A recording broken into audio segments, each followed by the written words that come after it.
Hi, I'm Amog Matthews, and I hate it here.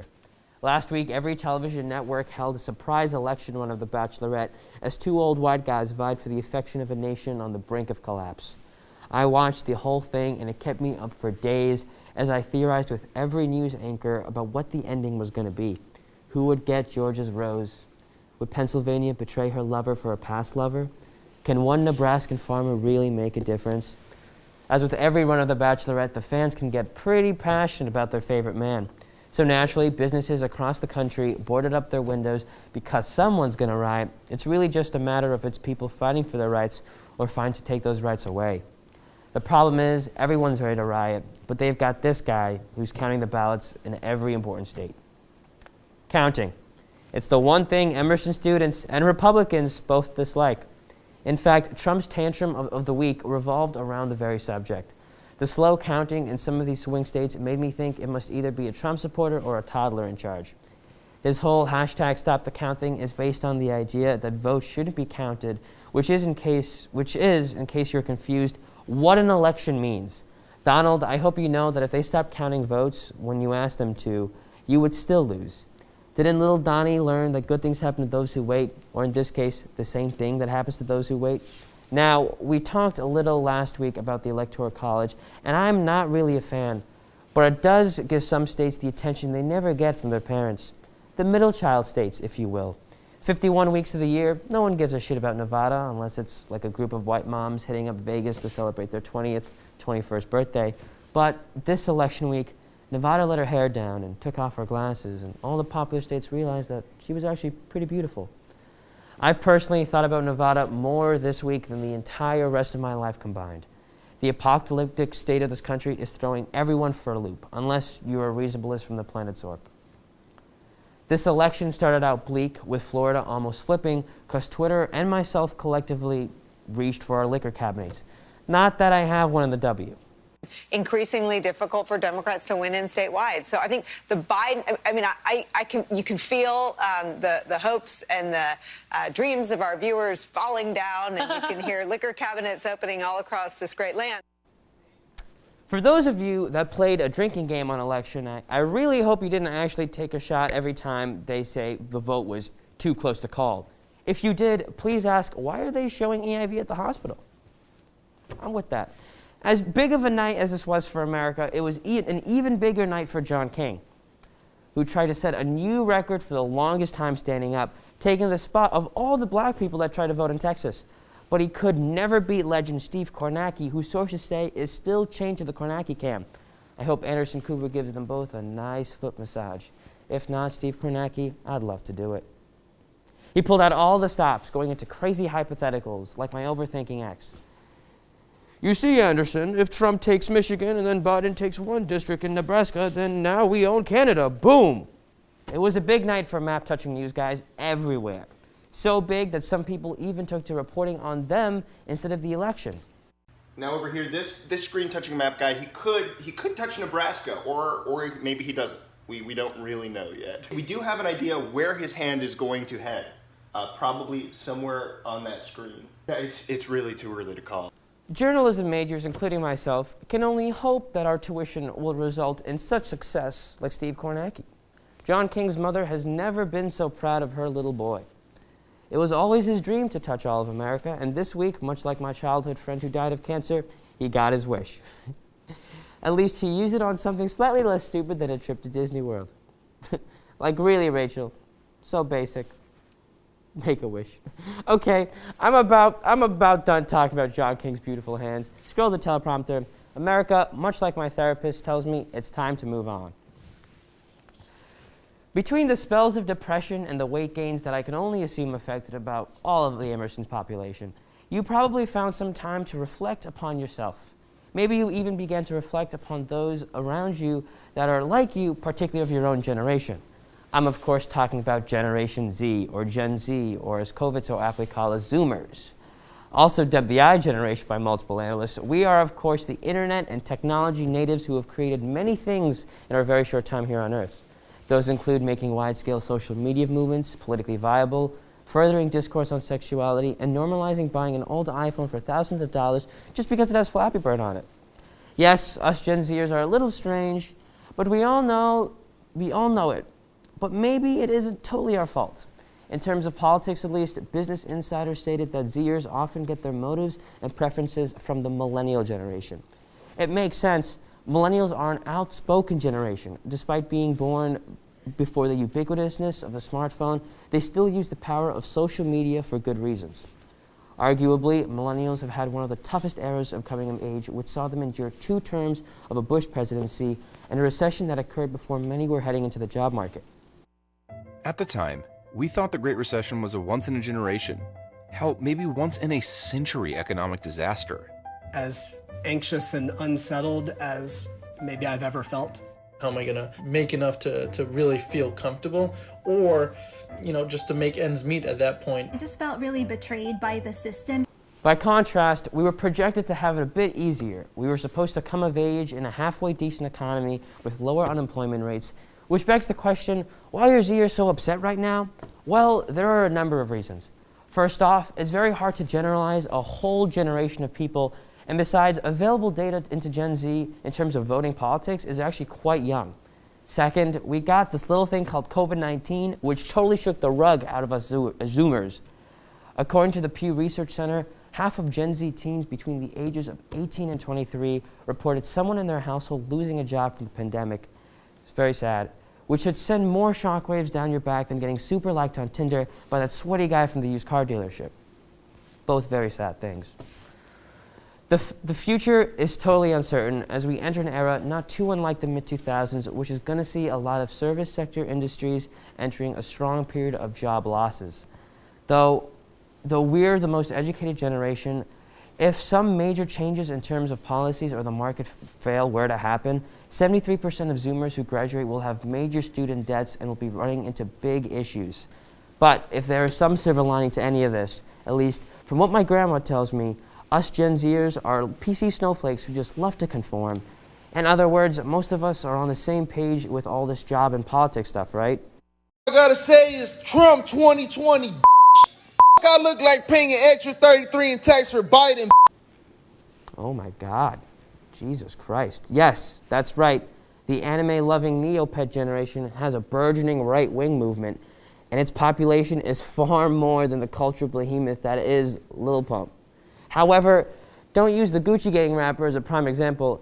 Despite the fact that these kids' cultural leaders seem to either be nerds like Ben Shapiro or meatheads like Joe Rogan, conservative Gen Zers actually have some pretty unanimously progressive ideas, namely those in the realm of climate change, with only a slim 18% of teen Republicans believing that it has nothing to do with human interactions.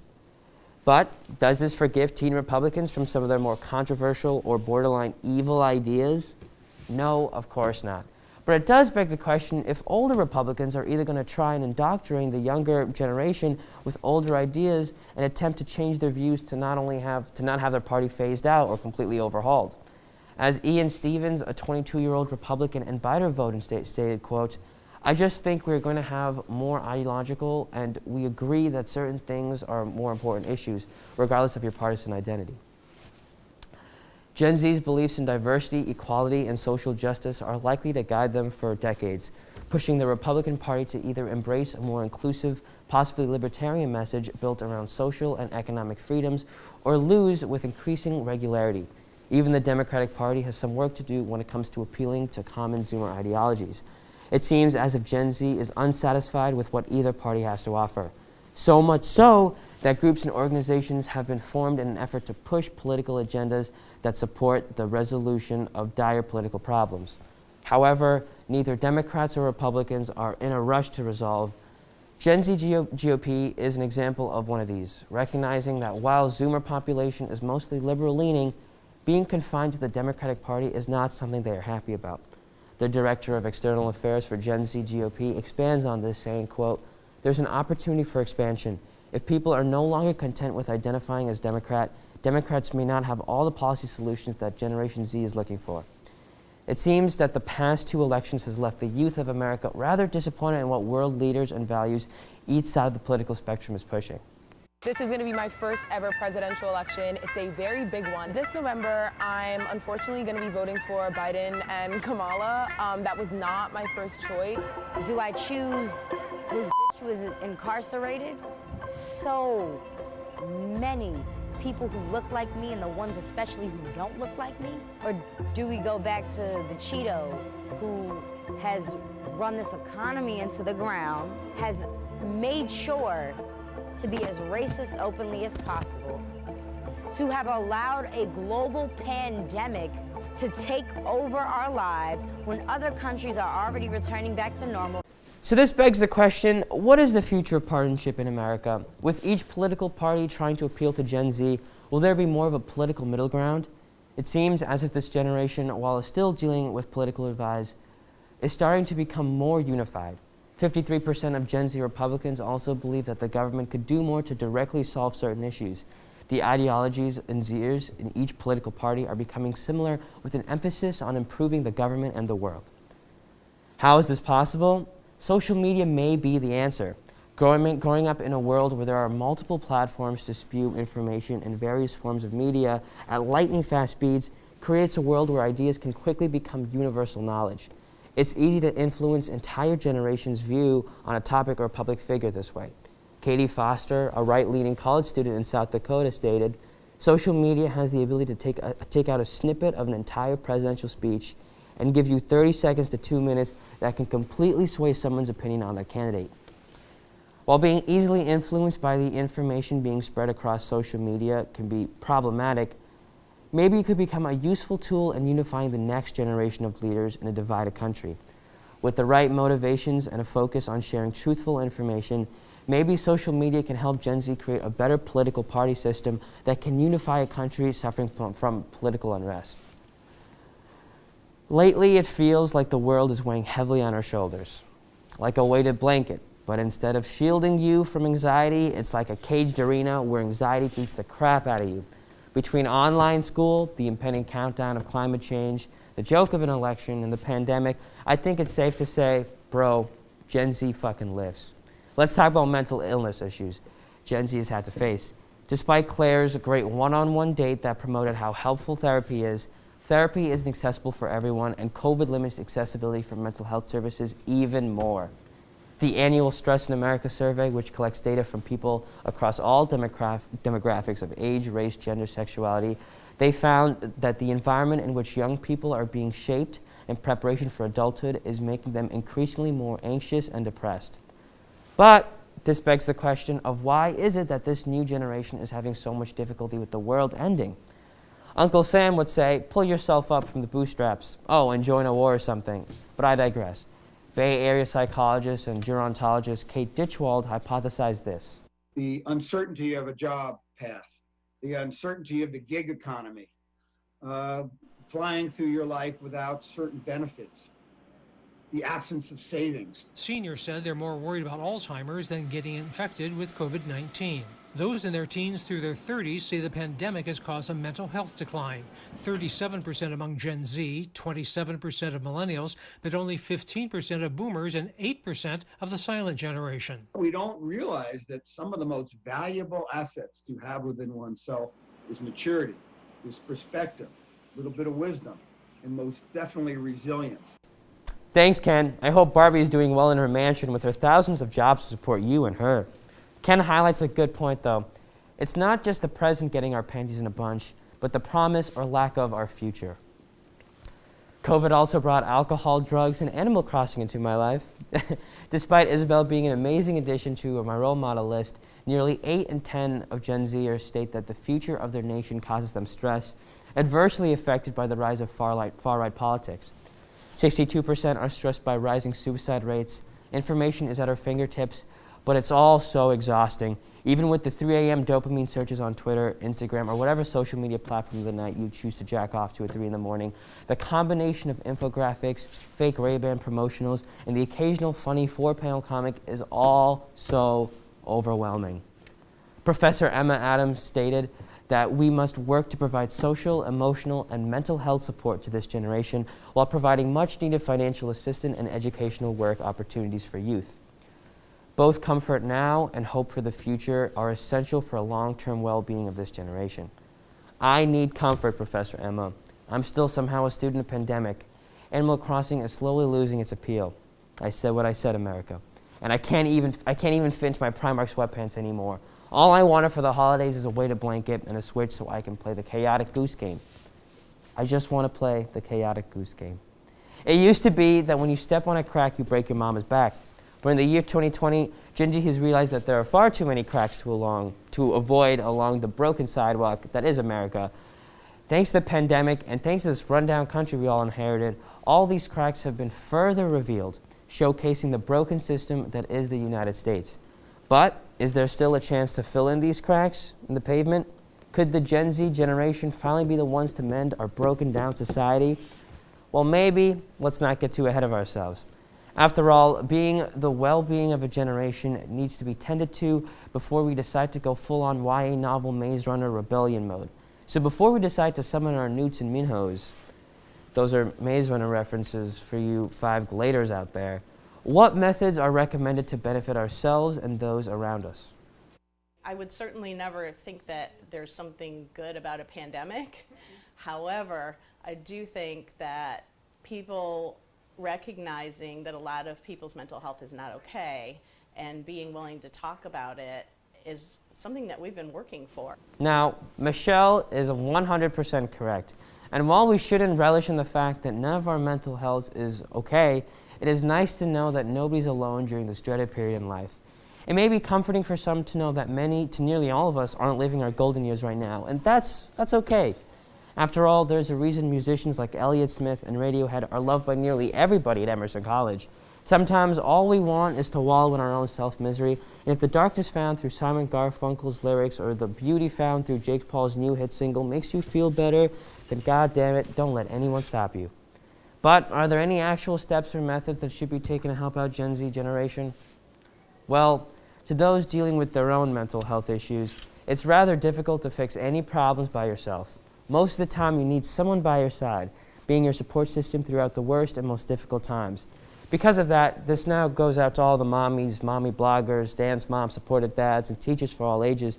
You need to be there to engage with your students and children sometimes. Sometimes all one needs is to feel a little bit better is just a sense of validation and appreciation. No, you won't be able to solve all their problems, but you most certainly can be there throughout their journey, even if it's not an adventurous one.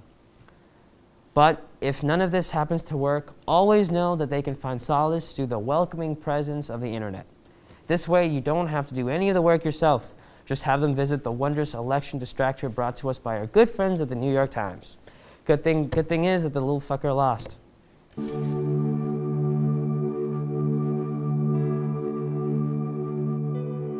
October and November mark for many Americans the sights and smells of fall and Halloween.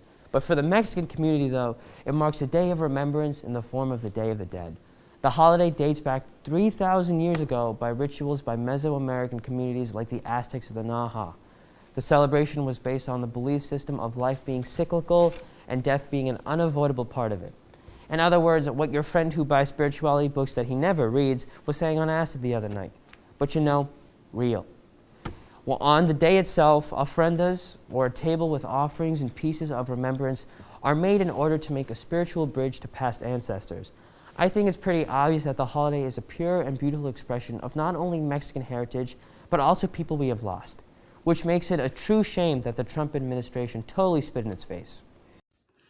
Hello, this is Maria Espinoza. I'm National Director and co-founder of the Remembrance Project.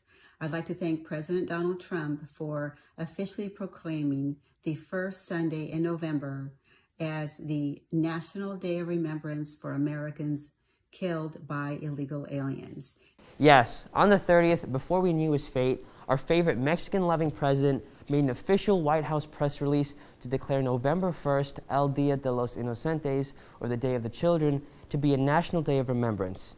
Now, stepping on the toes of a specifically Mexican holiday seems on brand for Trump. By that I mean totally rude and borderline evil, but honestly, what else is new? Well, I can tell you, who is this day of remembrance for? It's for Americans killed by illegal aliens.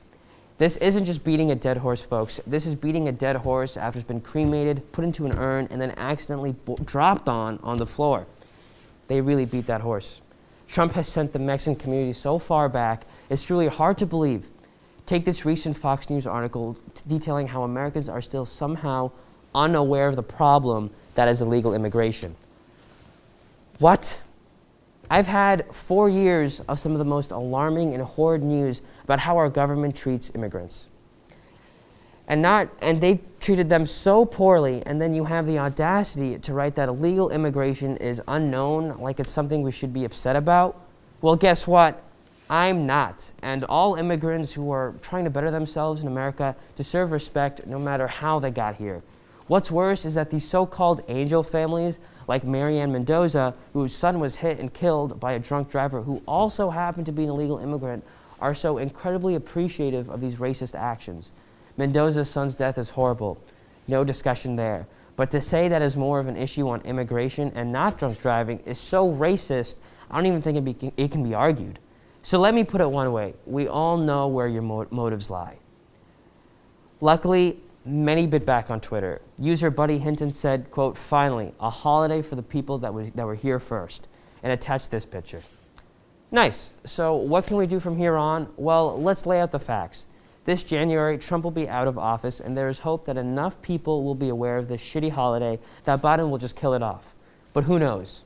He might have been on a Dairy Queen run while this was all getting enacted, so then what? As corny as every Instagram infographic sounds, we have to hold him accountable, and we have to make sure he does it. All the while treating immigrants from all walks of life with love and respect, something our government has been failing to give them forever. So with that, and all my love and respect, I want to thank you for watching the Timeline this semester. I'm Amog Matthews, and for the final time, have a good night, Boston.